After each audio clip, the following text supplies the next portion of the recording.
Good morning, everyone.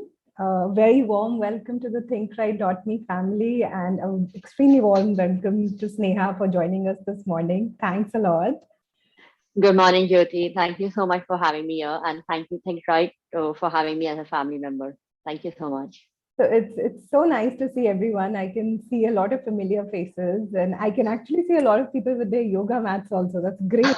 That's fabulous. So, just a quick recall of how we do it. Everybody else, you guys are very familiar that we will be opening the chat window for your questions towards the end of the session. In the beginning of the session, Sneha has some really nice. She has a beautiful meditation plan for all of us. So I request you to turn your TVs off, and if your mobile phone is on, just at least turn the notifications off so that you can fully be involved in the movement, because I've done a few sessions with Sneha. I was one of her oldest students, I believe. Yes, you were. I was one of the oldest, and these sessions make a huge difference. So, just one request: put your phones aside. If you're using the phone for the session, of course, you'll need it, but don't be distracted by anything else. And we'll get started. And as the session continues, we will open the chat windows for your questions. And I also wanted to introduce Sneha to people who don't know her. So Sneha is a Yin Yoga expert, which is a very unknown term in India, is what I would say. We will talk about it later, but a little more about her is I'm just giving you a backstory here. She had gone for a holiday to her aunt in Kuala Lumpur, where she discovered this yoga form, I think in 2004. And she has been a very dedicated student and a master now of it. And we will talk more about that. And you've been practicing for so many years, and I'm actually looking forward to today's session, as is everybody else. So, over to you, Sneha. Thanks a lot, Jyoti. A very good morning to everyone. So, as Jyoti mentioned, we'll be starting with a small meditation just for a couple of minutes to allow us to connect with ourselves and to be in the present moment. So, I just request all of you all to just keep your eyes shut, keep your hands in the way you are comfortable. You even lie down for a couple of minutes, just don't go to sleep. You have to be more focused on your breathing and relax your mind. So I just help you to be in the moment, and we start the session now. Just close your eyes very gently.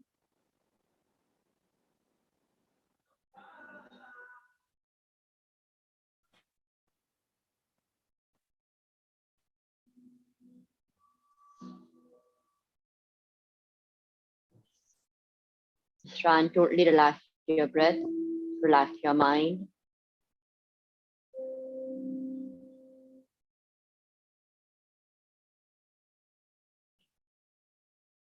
Allow the thoughts to come and go. Do not analyze your thoughts.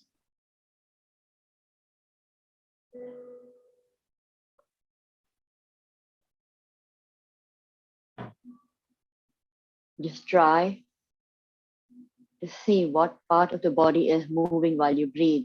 Is it your chest, diaphragm, or your abdominal area?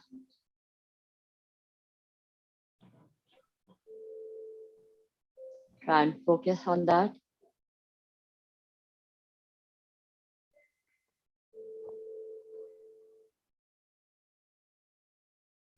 And we a quick run up for all our chakras. The Muladhara, the end of your torso. Try and energize each and every chakra with your own breath. Moving up to the Swadhisthana chakra, 2 inches below your navel.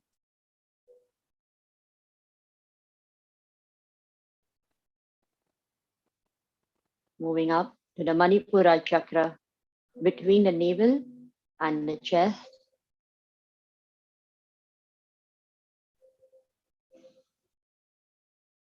Moving up to your Anahata chakra, the heart chakra, in the center of the chest.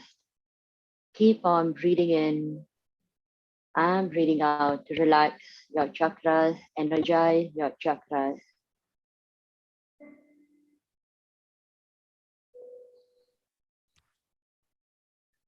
moving up to the Vishuddhi chakra, the throat chakra.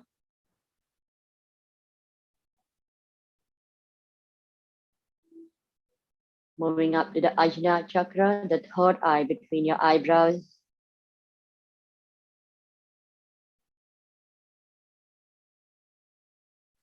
And the last one, the Sahasrara, the crown chakra, the top of the head.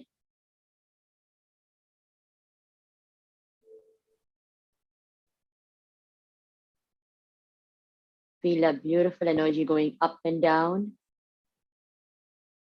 and the same energy flowing in your arms and your legs.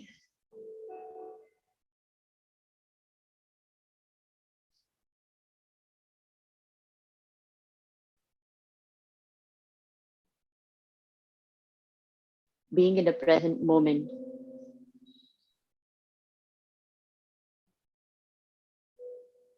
Focusing on your breath,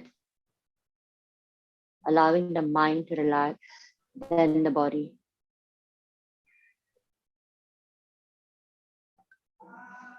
We slowly all get our hands in Namaste to connect our thumbs to the center of the chest, to your heart chakra, where your body and your mind is relaxed.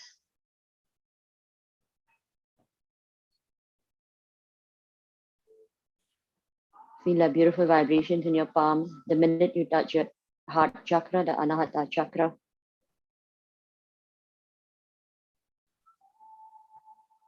And just rub your palms.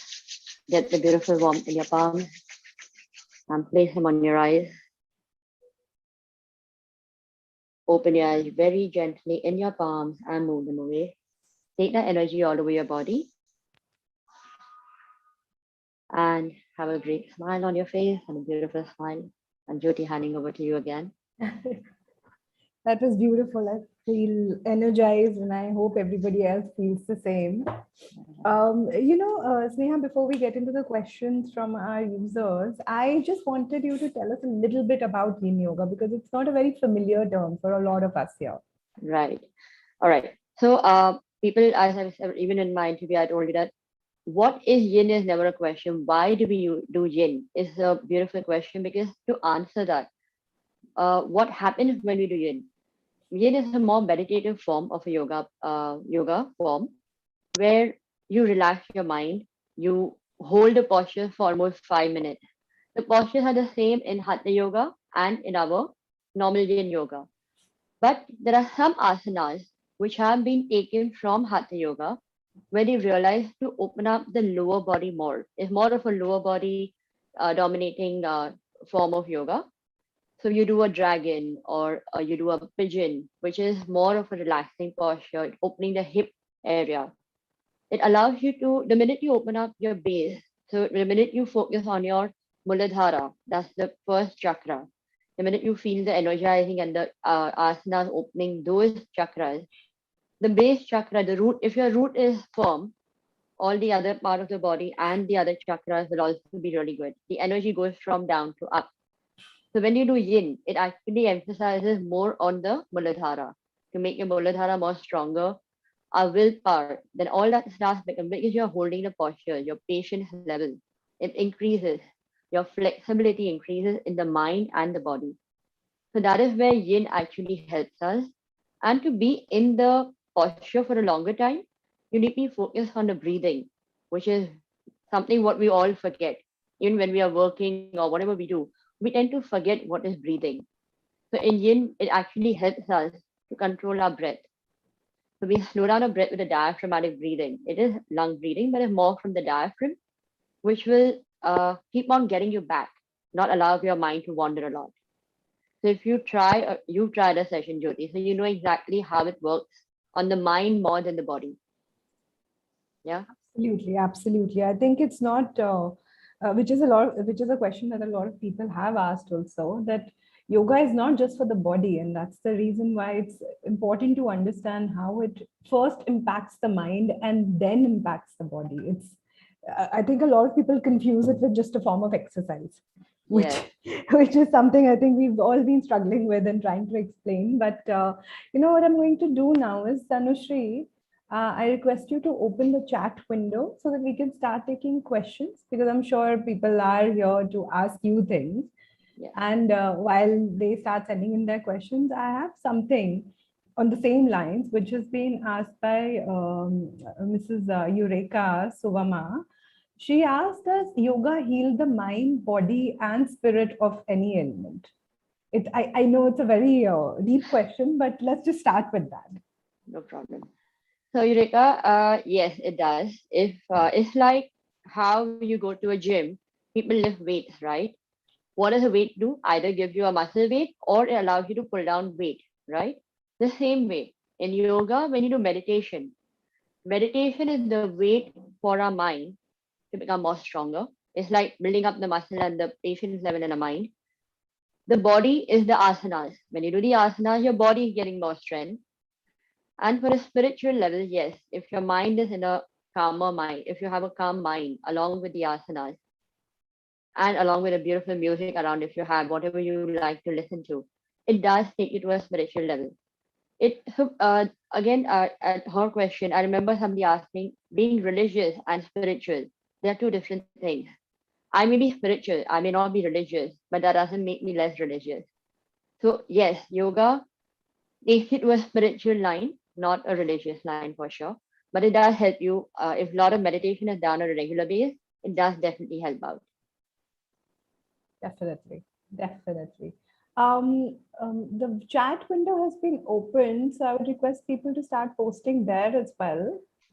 And we can check whether it's, if there's any technical glitch, we'll find out immediately. Okay, so there's this question. This is from Mr. Ramesh Chandra Patil. He is over 60 years old, and he's asking, what are the daily asanas that somebody of his age can do at home? So, Mr. Ramesh, the thing is that if you don't have any body ailment, even if you have diabetes or anything, you can do Surya Namaskar if you don't have any back or knee issue. But there are options in that also. Working with the joints, the neck, the shoulders, fingers, elbow, knees, ankles, toes, the back, all these joints are very important for everyday practice. Uh, I have I have senior citizens doing my yoga and they are absolutely doing everything what I teach them. So I have a lot of people who do have uh, I have a 67-year-old auntie who does yoga with me since last 7 years now. You can't even imagine, Jyoti, she does 80 Surya Namaskars with me, and she has her ankle, she has a rod in her ankle, and no problems after that. My So it is God. just that you can do anything at any age. Age has nothing to do with yoga. It's the mind that you have to train, not the body. So Zarna Solanki, I think you're asking a similar question. She's essentially asking, can you share a list of daily asanas that we should be practicing? I mean, you've already So said Surya Namaskar. yes, Surya Namaskar is the best of all. Easy to remember and easy to do it anywhere you are. It doesn't matter. You don't need any props or anything for that. It's an entire body workout. When you do even 5 sets, five on the left and five on the right, if you only do 5 sets of Surya Namaskar every single day, it will definitely help you a lot. I hope that answers your question, Zarna. Okay, Harish is asking, okay, which is the best asana to cure depression? Meditation. No, not only meditation, but yeah, Yin does help it. In Yin, almost all the asanas, pigeon and dragon. Pigeon, one of the best asanas in Yin, which will actually help you in depression. So I think you all have posted or think right the posture and the names and all, and Yeah. the benefits of it. So I think Jyoti, you can probably help them share the pictures what we have shared out. So everyone, I would like actually request you to also follow us on our social media page, which is at thinkright.way on Instagram and Facebook. All these details have also been posted there. The recording of this webinar will be available on YouTube. We will be sharing all those details towards the end of the session. But yes, that's a good place to get a lot of information from. Yes. Okay. KJM is asking, how many times should Anulom Vilom and Kapalabhati be done every day? So Anulom Vilom can be done for 5 minutes or more, not a problem. More is always better. you get more benefit out of it. Kapalabhati, only if you don't have extremely high blood pressure, or if you don't have a headache, you can do 5 sets of 100. There are people who do a lot many and absolutely no problem.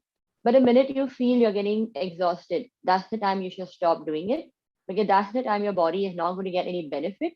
It will start reversing the benefit. So probably 5 sets of 100 are good enough to start with, and then you can increase it as per your capacity. Yeah, I think as in everything else, it's extremely important to listen to your body also. Sometimes, Absolutely. we read things and we hear things, but at the end of the day, you know your body best, and the body is always giving you signals. So it's very important to pay attention to that as well. And another thing that I would like to add is that it's always important to follow a master. It does. So Check with people. So always better to know if you have any body illness or any medical issues. You should always consult somebody, any yoga expert or anybody, and then take it over. Don't just do it because there are so many online and these YouTube videos that are coming out. If they don't mention about any body ailment or any medical issue, you have to first figure out with your doctor if you can, because high blood pressure should be going slow on Kapalabhati. It shouldn't be done very fast. Pregnant women cannot do it. It's not a good thing for them. So if you just see, yes, it does help you to lose a lot of weight, but that doesn't mean that you keep on doing it without understanding how to do it. So yes, asking an expert is definitely a good thing. Okay, Suki wants to know, and this is one of my favorite questions also. What is the best time to do yoga? Um, and another important thing that she's pointed out is like people speak about making it a part of your daily schedule and do it at a specific time. But when your days are so packed, how do you manage to do it? So they're two separate questions, but I think your answer will help a lot of people, especially the Yes. working professionals. Right. So Suki, for Hatha Yoga, always or Hatha Yoga Vinyasa, always better in the mornings. Anytime before 10 is a good time.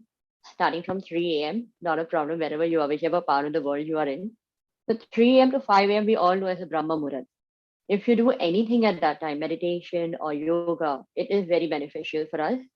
Moreover, you're disconnected with the world because your phone is not going to ring. You're not going to be messaging somebody. You're going to be away from all that. So that's the best time. Otherwise, between 5 to 10, any time is good. And the best start for about yin yoga, you can do it before sleeping and you get the best sleep on it. It is always advisable to do it before sleeping, yin yoga. It will be very beneficial for a lot of people. I hope that answers your question, Suki, and a lot of other people. Okay. Kavita Bhatia wants to know, does pranayama help you improve your stamina? Yes, absolutely. So Kapalabhati improves your metabolism. So when your metabolism increases, your stamina increases.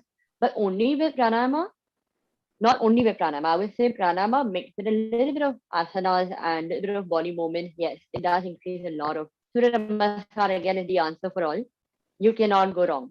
If you know the basic Surya Namaskar with the pranayama, and you can never go wrong in that. I think at the end of it, we should also give people a basic, a reminder on how to do the Surya Namaskar, right? Because Oh there are so yes, many versions. there is. It would be very helpful. Okay, Rosie is asking, okay, it's a very specific question. Which asana to do to achieve lower body flexibility specific to hip joint flexibility? Pigeon. I just mentioned it Yeah, earlier. Pigeon yes. is one of the most favorite, any yin asana. To be very precise, any yin. Yin ideally has around 29 to 35 asanas, not many asanas, and they are all for the hip openers. So there's a dragon, there's a pigeon, there is Gamukasana. All those are very good for your hip openers. So if you even check out the Instagram page of Think Right, there are some asanas given out there. You can practice all of them. Again, mentioning just don't look at the picture and do it. If required, please ask Think Right and they help you out how to go about with the postures and all. Absolutely, absolutely. We are here to help. But having said that, I just wanted to understand because a lot of schools and especially even gyms these days get their students to do butterfly, which I think also helps with your hip joints, if I'm It not does. wrong. So butterfly is more for the inner legs, the groin area. It is for the outer hip as well, but it works more for the inner leg area. I think So, that's one common asana that yeah, it's everybody knows.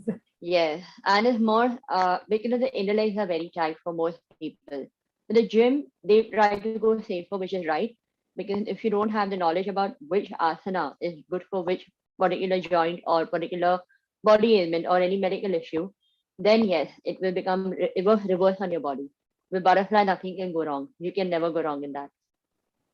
So yeah, I think that will answer because I don't know how many of our users actually are aware of the fact that a lot of your emotional stress gets carried around that area, the hip joint. Yes, It is actually very important and very crucial to work on that because you will see the benefits in your, in your mood as well. It has a direct impact on your mind as well. it does. If the connection is very strong, even though we might not be aware of it, but do practice. I mean, you can start with something as simple as butterfly and then move on to the other asanas. We are here to help you. Okay. Okay, this is not related to yoga, but Praveen wants to understand how to switch off and on our mind when we get disturbed working at office. I think what he means is like, how to switch off the negativity that is around you while you're trying to get some work done. Wow, so I remember when I came to India and I started with Yin, I had very few students at that time. Convincing people to do Yin was very difficult. And Yin by far has music in the class.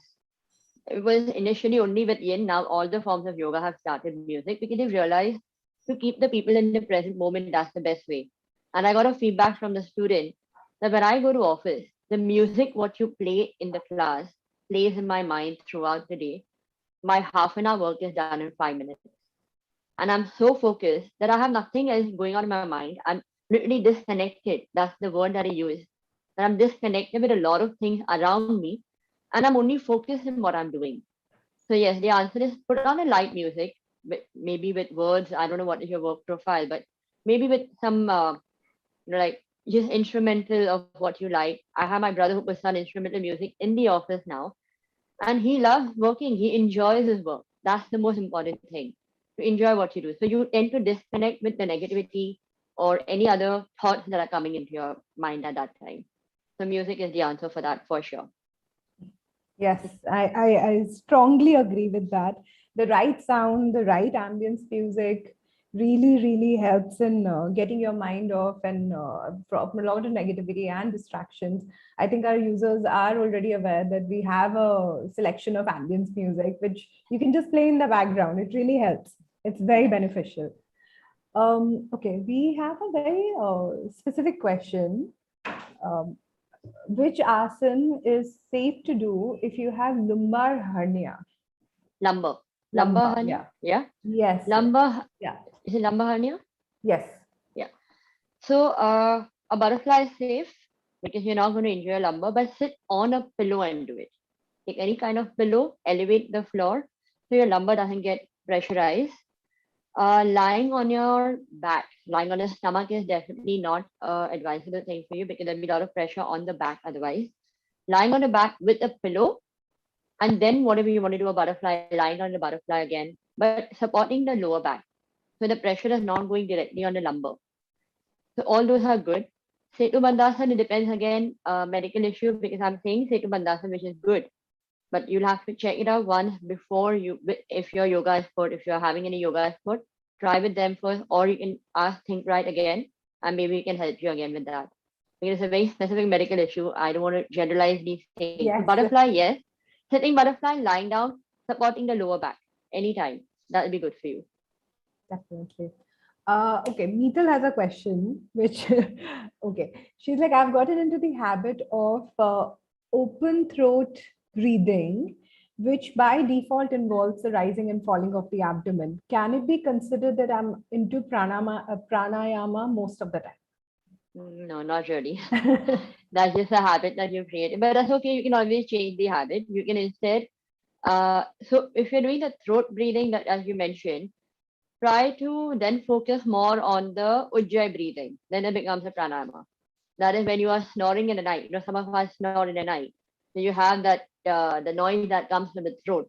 So when you even say, when you take a glass and you just say whisper, when you whisper the word whisper, you can feel that happening here. So if you try to convert that breathing into the throat breathing, then yes, that is a pranayama, that is called Ujjayi breathing, which is one of the prime breathings in Yin Yoga. Okay. Vasant, I'm answering your question on behalf of Sneha right now. We will plan another session where we will focus only on asanas. Today is more of a session on understanding the yin and understanding how yoga can actually help you when you, especially if you're working from home. But we will plan another session depending Yes, on I would love Sneha's. to have a session with a practical session where everybody with their yoga mats and yoga clothes on. Yes, yes. And we will try to do it early in the morning because that would be, as she mentioned, the Brahma Muhurat is the best time to practice. We have done that, and the energy levels have been so high, you can't even imagine. We've actually tried that. So we will think right family, we will plan it soon. Okay, Alicia Baral wants to know, can yogasana help improve intellectual capacity? So when you do meditation, asanas, if you're doing, if you're doing a flow, like an integrated flow, where you have to remember a lot of asanas, that is one of the forms also that we teach, where there is almost probably say 12 to 15 asanas in one round on one side of the leg. So yes, it does, because then you have to remember how to go about in the flow. Meditation, yes, it again gets you into the present moment. For intellectuality, yes, it does help a lot. When you do a lot of squats, again, the squats are helping you to make your the muladhara, the base of your spine, the first chakra, really strong, because you're pulsing in a squat. That's the first chakra that is getting energized. When that is getting energized, yes, your intellectual levels also start getting higher. Um, Neetal, how to go about learning? You can, some of Sneha's asanas are available on the app, but you can always get in touch with her as well. She is available on Instagram, and we will leave the details at the end of the session also. And you can definitely get in touch with her. Yoga Surely, for yeah. glowing skin is what someone wants to know. Yeah, face yoga. Everybody got into this face yoga, and but it's good. Yes, of course. Why not again? So they actually make you do a lot of face yoga. Whereas when we were kids, we used to do this. We used to fill up air in our mouth, and we used to keep on hitting a. That were play things that we used to do when we were kids, right? So now, what is happening if we've forgotten what we've done when we were kids? The fun part. So if you keep on doing that, if you keep on doing this, rolling your tongue on one side of the cheek, on the chin, and everywhere, it actually helps you to make your skin glow a lot. So yes, it does help.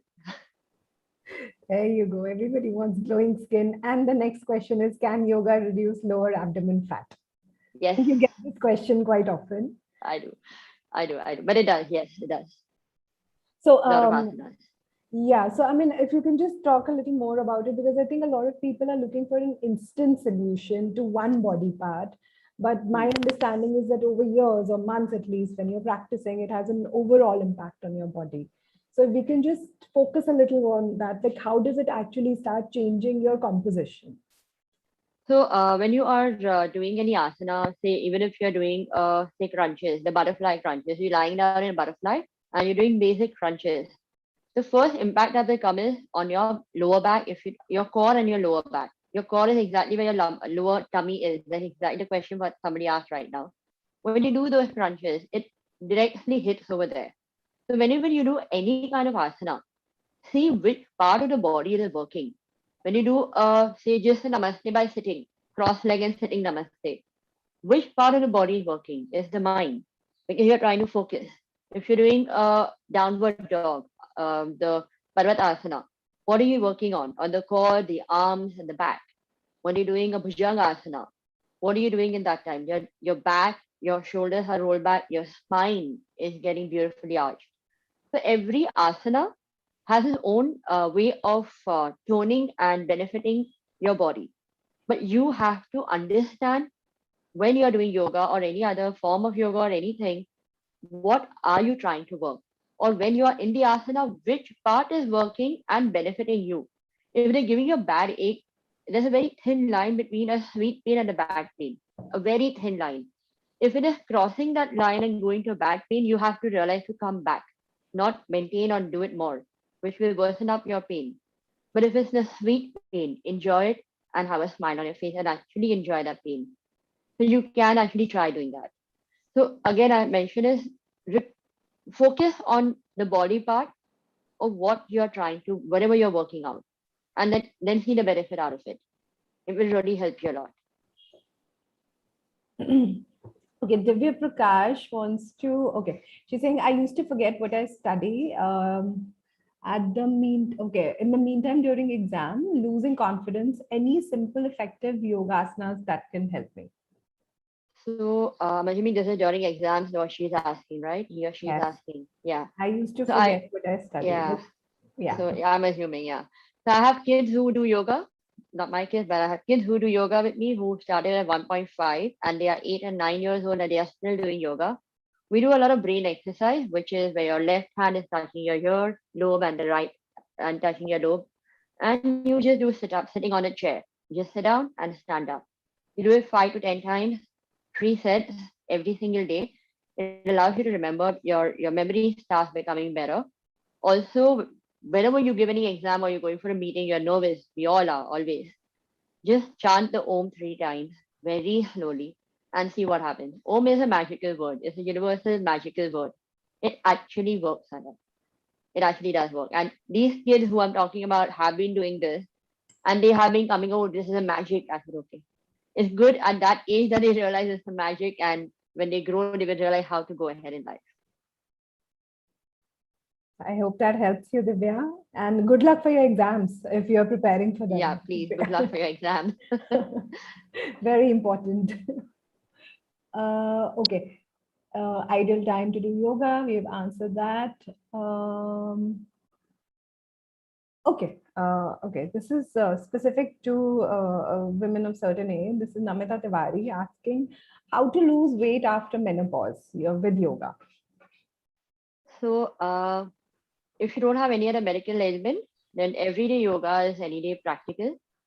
Uh, don't try and focus only on one area. Usually, when people get enter menopause, they want to focus only on the tummy area that we want to lose our tummy. Don't always focus only on that. Focus on the entire body, starting from the mind. Because when we are going through so many hormonal changes, the mind is getting affected the most. More than the body, the mind is getting affected. So start with a lot of breathing and meditation. Try yin, as I would say, it will help you to start losing a lot of weight from your mind first. Your body will become lighter, and then start with proper asanas. You can do weight training, you can go for a walk. Swimming is one of the best exercises again, which can really help you to feel good and nice at every step. So yes, you can. It will help you, but provided first you start with a little bit of breathing and meditation to get your because of the hormonal changes to get the balance in our mind and then going ahead. Okay, Namita, I hope that helps you and a lot of other, followers who are going through that phase in their life. Okay, so Bhagya, she has a question for you now, Sneha. How different is yoga from other modern fitness activities? Wow. So I think I shouldn't say we should be happy about a pandemic. None of us are happy about this pandemic, but yoga world has been blooming up amazingly well in this pandemic situation because it was the lungs that were getting hit, right? So when you're working out in a gym and you're doing yoga, especially now in this scenario that we all are living in the whole world, we need our lungs to become more strong and the internal body to be more stronger than the external body. So once your internal body, your organs are stronger, your external body is going to become stronger. There's no doubt.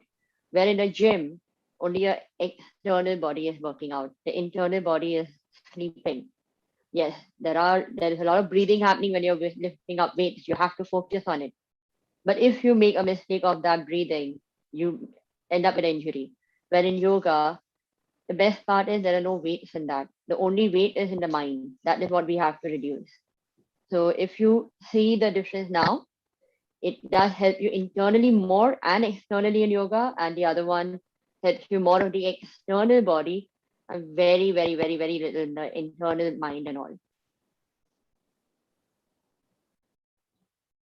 Kinjal has a question for you, Sneha. Can yoga help in curing frequent headaches? Yes, Kinjal, your headache can go away. You can do a lot, a lot of Viprit Karni, a beautiful asana where you're just taking your leg against the wall and sleeping. And it helps a lot in that. But yes, a lot of meditation and breathing. If you do a lot of anulom vilom, what happens is it clears your passage, right? So when you are clearing the passage, you can do jalniti. It helps a lot for headaches, sinus. We're going to remove all the impurities from there, and it really helps. So again, jalniti only if you know how to do it, or learn it from an expert and then do it, please. Please don't look at YouTube videos and do it. Learn it practically from somebody. Please don't just look at YouTube videos and do it. I think, Sneha, I'm already making a list of all the things we need to do in our next session. You will have to show our users how to do all of this because we're getting a lot of questions that are very specific. And I think a practical would be great. So maybe we can just focus on glowing skin for the next one, focus on weight loss after that, plan it out. I'm okay. You tell me the day and I'm there. Okay. Okay. Lee wants to. Okay, I think this is a question that a lot of people like me who work from home get. Is My neck and shoulder are extremely stiff, and my body feels heavy all the time. How and where do I begin with yoga? So there is something like called a yoga belt or a dupatta. If you don't have a yoga belt, you don't have to use it. There's a dupatta series what we have done in one of the videos with I think with with Think Right, and it's really beautiful where you're holding the dupatta and you're taking it up and you just rotate it back, making sure your elbows don't bend, and you do that at least 10 to 15 times every day, 3 to 4 sets of it, and it really does help. There is a video what I may share with Jyoti and all later, and they will post it on their Instagram or whatever. It's the tying of the dupatta or the yoga belt around your shoulder, neck, and your diaphragm, which really does make your neck, shoulder. So when you're working on a laptop, most of the time we are here, we tend to hunch. That's the reason the neck and the shoulder tends to hurt more. Or when we are on a phone, we all are here. Even I may be there. But if we don't realize how to rotate the shoulders, make our neck taller, we all want to look tall. Why do you want to look short while sitting? So rotate your shoulders back. So that dupatta or your yoga belt will help you to push your shoulders down, and it will help you to keep your posture aright, give you a beautiful back arch, which is very important. Our back can never be straight. It has to have a simple arch on the lumbar, which is actually how our spine should be. So that will also help you with the shoulder and the neck. So yeah, all that is good. Yeah, your neck stretches are good. All these are good. Those are there, but yes, the dupatta one, Jyoti, I would request you to share Yes. that video, and I think that I think we can do an overall body practical class, and I think it Yeah. will be amazing for everyone. This video that Sneha is talking about is actually available on the app, and Yes, it is one of the most beautiful yet simplest asanas that you can do all day long, and it will just fix everything. Like I had a habit of being hunched all the time, which has changed now, and it's all thanks to Sneha. So I would really, really suggest that you start with that. It's very basic, only, but that heaviness that you feel in the body all day because we are sitting, we are not walking at all. Even if we have our little fitness gadgets on, we still never make those 10,000 steps. Start with it; it will make a huge difference. yeah.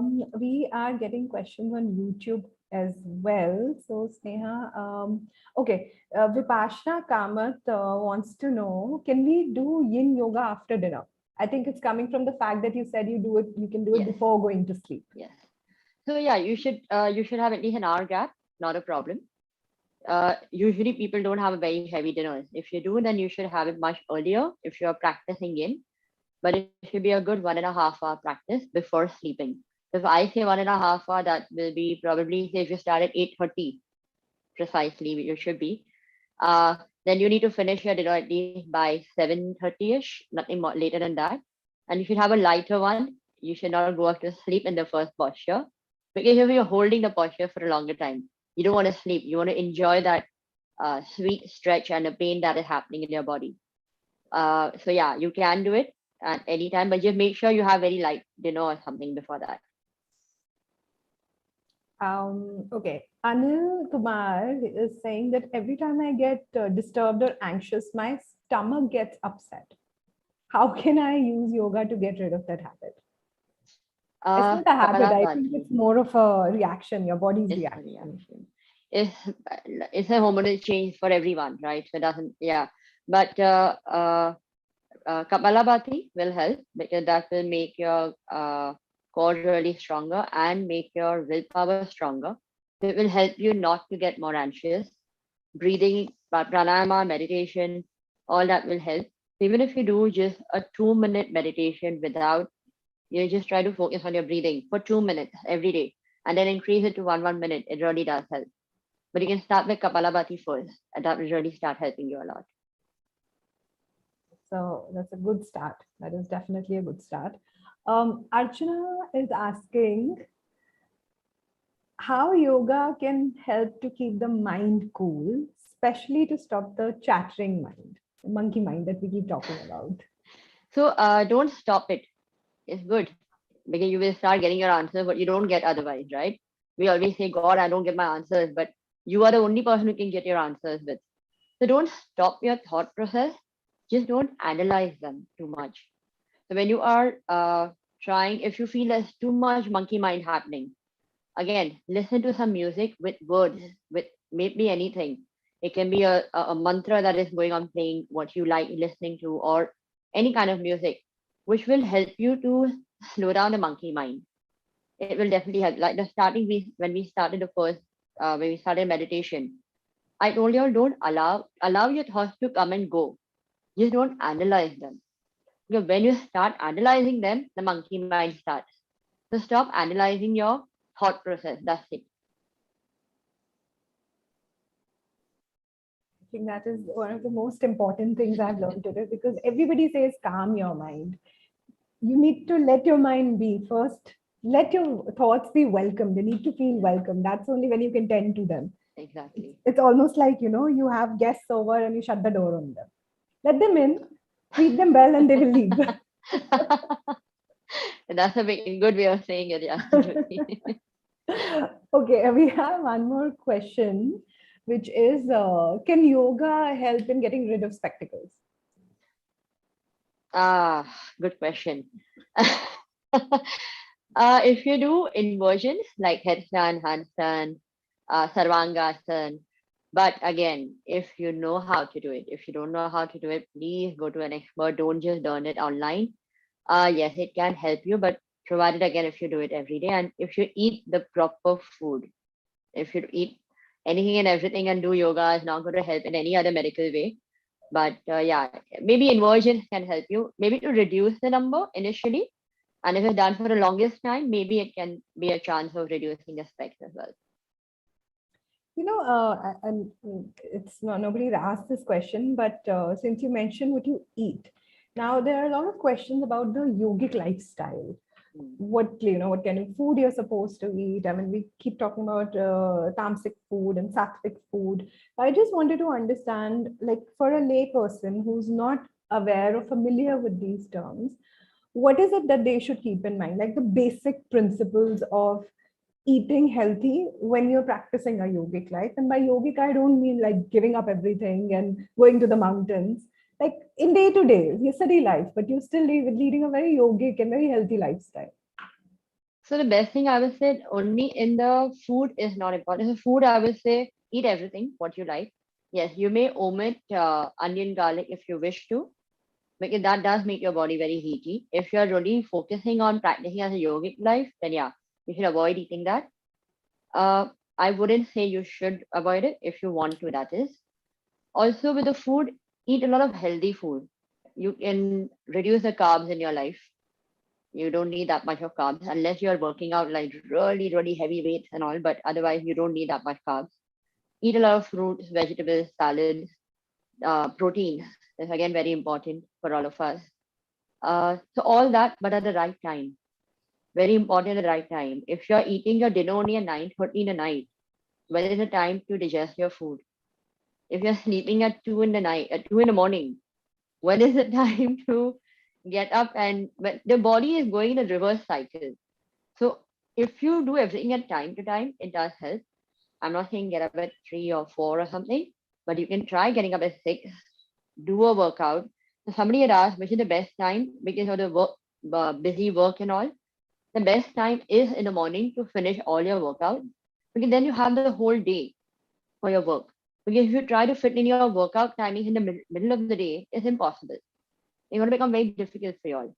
So if you start the morning day with a workout, the energy levels, the the immunity that boosts up in your body is to another level. You will really feel it. Eat your breakfast till 8 o'clock, not 9:30, 10, till 8 o'clock. I'm very specifically saying these timing is because I see people don't have any time for lunch then. Lunch is at 2 o'clock in the afternoon. It is not the right thing. So at 8 o'clock, then every 2 hours, 10 o'clock have maybe a fruit. Then at 12:31 is actually a lunch hour all worldwide, but none of us follow that rule, right? And then by 6:37, try to finish your dinners and see the difference. It will take time. It's going to be difficult for a lot of us, but it is not impossible. Trust me, it's not impossible. In this pandemic time, I think my lifestyle became very weird, but I don't suggest anybody to continue my lifestyle, but I feel super energetic after that. I get up at 3:34 every day in the morning. I finish my breakfast by 7:30 max. By 9:30, 10. By 10, I'm done with lunch. And by 4 o'clock, I'm done with dinner. Please do not follow my this routine unless you are really willing and taking a challenge. It is not impossible. And before sleeping, you can have a buttermilk or something which you like to drink, and sleep off by 8:39 and see your lifestyle. You have any body problems, internal medical issues will start coming back to normal life. Your energy levels will be to another level. And I think all my students and my family members and friends will say that till I don't hit my head to the bed, my energy levels are super high, super duper high. So I think if you can try shifting your timings and eating the right food at the right time, it will help you for a longer run as well. I'm not saying to become more older and live healthier, but yeah, to be healthier to live longer. That's the best way to say it. Absolutely. Okay, we have I saw a very interesting question, which I here. Um, okay, I think it's more to do about what you've been talking about, but okay, Vipassana, we will announce the day for a practical session soon. We will, I promise. Rohit wants to know if you can suggest some good books on yoga and meditation that that can help them know more about it. So, instead of reading, yoga is more of a practical thing. It's not about the theory point. While reading about it, you may understand what it is, but the practicality of what yoga is all about, you may not understand. So I would say first do the yoga and then do the theory point. Then read about it. So you are understanding what you're reading. Just reading it may not help you out. So books like Anger is again good. Anger is one of the best books is available everywhere. Also about the food point, I just remembered yesterday I heard Sanjeev Kapoor and Mickey Mehta are coming out with a beautiful book for their food, for yogic lifestyle that you said. You can look into that book as well for the food point of view. I think they are specifying it for for yogis and for yoga people. You can try looking out for that book as well. If you could just repeat the name of the book, I'll put it in the chat. The book's name, I'm not sure, but it's by Sanjeev Kapoor and Mickey Mehta. Sanjeev Kapoor and their cover is out, but the book will be in next month. Is going to come out in next month. KJM is requesting for Surya Namaskar, a practical on it. So, I am okay, but I'll have to move out. I can't do it here, but I can do it maybe afterwards, like 2 minutes before the we session. will, so everyone, I would just request all of you, like towards the end of the session, we are like now requesting Sneha to do a live session for us, just for Surya Namaskar, because that is something she's been talking about, and she's been telling us that it is the most, like, if you can master that, at least, you're sorted. You can get started. So we will do it towards the end. We'll just Yeah. take a few more questions. Rosie wants to understand what is the time gap to okay, basically what time gap they should maintain between eating and drinking water after the yogic practice. Half an hour. Half an hour. Half Okay, an hour. great. And yoga we've done. Practical session of Yin Yoga. Yes, we will do it soon. Live session will happen soon. Does yoga and meditation strengthen your nerves? Nerves. I Nervous think system, it's, yes. Nervous system, yeah, yes. I think by nerves they mean like, Nervous system your, only, I'm assuming, yeah. mm, Yeah, your nervous system, yes, definitely, yes, it does. But no, the I think nerve, that it's more about mood and mood fluctuation. You get the yeah, oh, nerves, that, sticky nerves. yes, Yeah. definitely, yes, definitely, yes. So yeah, what I would say is that yoga and meditation are often treated as two different things. It's very common that, oh, I meditate or I do yoga, but they are actually a very important part of each other. You can do longer, you can do a stronger meditation practice if you are doing yoga, because those Yes, yoga asanas make you not just physically but like mentally strong also to it for the does, meditation session. it does, It's all interrelated is what I would say. yes. Niranjan Vaichal, yes. Naveen Kumar wants to know, can yoga help in getting rid of addictions? Oh, yeah, definitely. We If can yes, make your please willpower. name the asanas. That was part two of the question. uh, there are many. Yin will, any asanas of yin does, because it makes your willpower and your mind very strong. So it does help you to get rid of any addiction that you have. Yes, it does. Any of the yin asanas, any of it. We have one more question. Yeah, I think sure. this is the last one we'll take and post that. Maybe if you could just show us, The Surya the namaskar. Surya Yeah, but I'll Namaskar. move out for a while. For that, I'll move out because That- I won't be able to do it here. For sure, for sure. We'll request everybody to just wait till Sneha moves to an area where she can show us the asana. Okay, is it true that once you start practicing yoga, you must never stop doing it, or else you would face heavy weight gain? No, no, nothing like that. Nothing like that. You can stop it at any time you want, but I would advise never to stop because that's the way of life. Because that really does help you for a longer term. So it doesn't matter.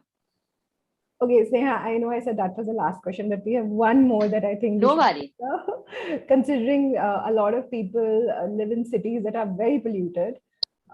It's from Sangeeta Ruta, who's asking, asthma के लिए क्या करना चाहिए?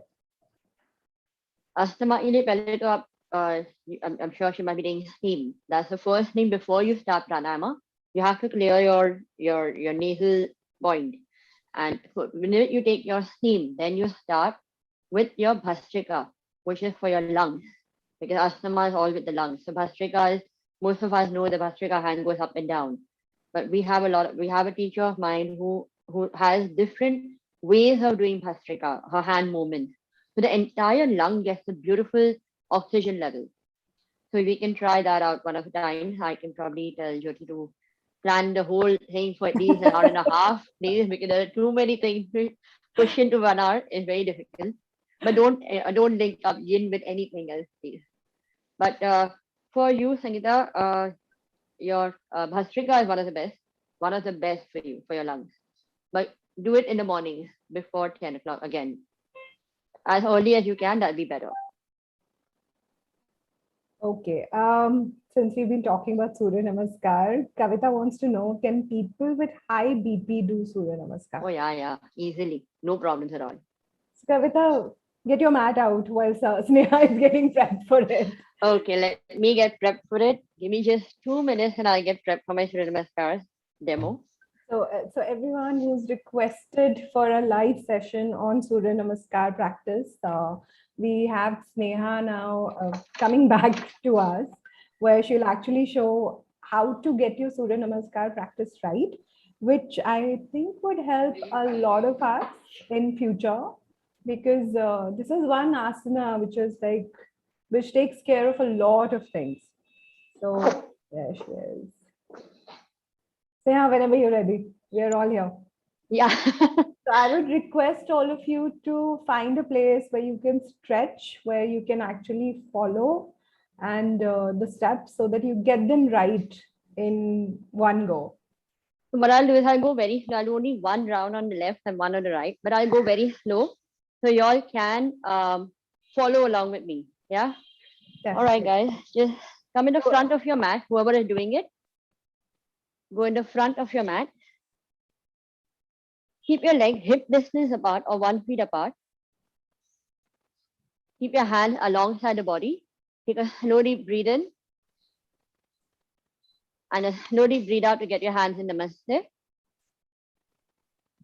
Breathe in to raise your hands up. If you don't have high BP, look up. If you have high BP, look front. If you have a lower back issue, don't take your hands too much behind. You don't need to do so much of a back bend. Even this much is enough. Breathe out, bend forward. Now, most of us cannot keep our knees straight into it. Bend your knees, keep your hand right next to your legs. Maintain here for a breath. Breathe out over here. Breathe in, take your left leg back as much behind as you can. Now see this flexibility here. Now, you don't have to do here. You push your hips down. If you can't put your hands down, put them both on one side, no problem. From here, you enter a plank pose. So you breathe out to take your front leg at the back. You enter a plank pose. The plank is not here. This is plank. From here, you put your knees down, exactly where they come down, and your chest down. Now, most of us cannot do this as well. So what they do is you go down straight and you put your hips up. No problem. Even this is okay. Breathe in to come into a bhujangasana. Don't keep your shoulders here. Rotate your shoulders and push the floor. Breathe out to go into parvatasana, mountain pose. Go on your toes and allow your heels to touch the floor if you can. If you cannot, bend your knees and push your hips up high. Look front. Where is the aim of taking the leg in the front? Looking front, take your left leg in the front, between or outside your hand, wherever you are comfortable with. Breathe out to take the back leg in the front. Forward bending. You can bend your knees. It is not compulsory. You have to keep it straight. Knees bent is okay. Take your hands back and slowly coming up. Breathe in. Take a back bend. Repeat the same thing on the other leg. And breathe out. Bend forward. Very slowly. This time you take your right leg back. We're doing one set. In case some of you are here, keep your hand on the other side, no problem. Breathe out to go in a plank pose, lifting the leg up, pushing it behind, making the back body in a plank pose. Breathe in, knees down. Breathe out, chest down. Try if you can, keep the elbows towards your body. And breathe in, coming into bhujangasana. Push the floor, shoulders are back.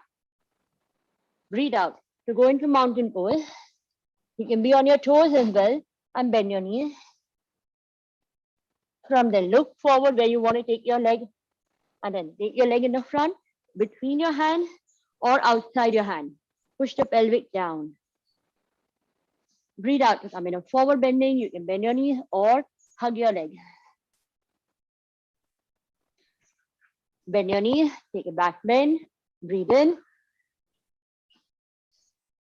And breathe out, namaste. So this was one round, very basic, absolute basic, which really does help a lot. So 10 rounds of this, you will be sweating it out. So for your mental health, for your body, for your mind, for your joints, body weight loss, everything is good. Thank you so much, Sneha. And I think we're all looking forward to these live sessions with you in future, which Yes. we will plan because a lot of people have asked this. And I would like thank you once again for joining us today. And thank you everybody else. I know it's a Saturday morning. You all have your plan. There's Janmashtami on Monday, so it's a festive weekend as well. You all have a lovely day. Thank you so much for joining us. And Sneha, thanks a lot. Thank you so much, Jyoti and Think Right for having me on board. And it's really fun and really happy to be a part of y'all. We will announce the date soon for the next webinar as well as for the live sessions with Sneha. Yes, Preeti, you will be able to see the recording. It will be available on YouTube soon. Yes, Santosh, it will be available. It will be. So everybody who's asking whether this would be available, yes, it would be available on our YouTube channel, which is again thinkrite.me. Please do follow us, and you'll be able to see what Sneha just showed us. And do watch out the space, because we will be announcing the next session soon. Thank Great. you, everyone. Have a lovely Saturday. Thank you, everyone. Bye bye. Thank you. Bye. Thank you.